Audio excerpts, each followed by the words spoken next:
بسم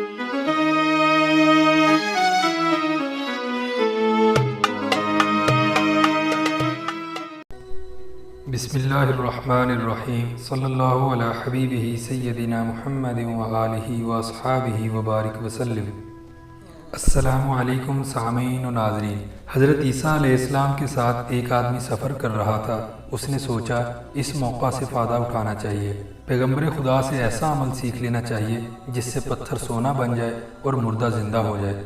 اس بےوقوف نے کہا کہ یا حضرت علیہ السلام، مجھے بھی کوئی ایسا نسخہ دے دیں جس سے میری دنیا سنور جائے اور میں پڑھ کر پھونک ماروں تو مردہ زندہ ہو جائے۔ حضرت عیسیٰ علیہ السلام اس کی اس لب کشائی پر بڑے حیران ہوئے کہ اس بیمار اور مردہ شخص کو اپنا غم نہیں کہ میری رفاقت سے اپنا مردہ دل کا علاج کر لے، مگر یہ تو ایک دن میں ہی تاج و تخت کا مالک بننا چاہتا ہے۔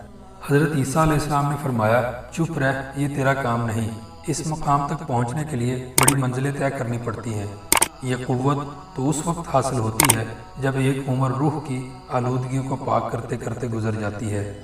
اگر تو نے ہاتھ میں عصا پکڑ بھی لیا تو کیا ہوا؟ اس سے کام لینے کے لیے تو موسیٰ علیہ السلام کا ہاتھ چاہیے۔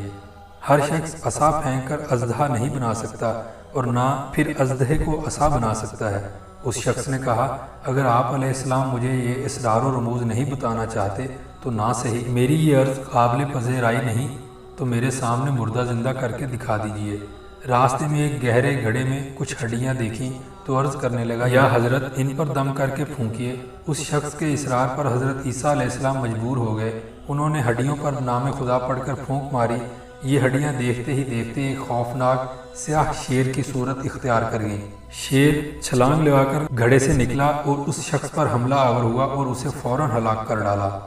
حضرت عیسیٰ علیہ السلام نے شیر سے دریافت کیا کہ اس نے ایسا کیوں کیا۔ شیر نے عرض کیا، یا حضرت علیہ السلام، وہ آپ کے لیے تکلیف کا باعث بن رہا تھا۔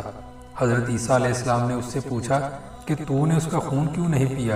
اس نے کہا، ایک تو یہ آپ علیہ السلام کا بے ادب اور گستاخ تھا، دوسرا اب اس دنیا آب و گل کا رزق میری قسمت میں نہ تھا۔ درس حیات۔ بیوقوف لوگ اپنے اسرار اور ناشائستہ حرکات سے پریشانی کو دعوت دیتے ہیں۔ انبیاء کرام علیہ اجمعین کے بے ادب کو جانور بھی برداشت نہیں کرتے۔ اصلاح عام ہے یاران نکتہ داں کے لیے۔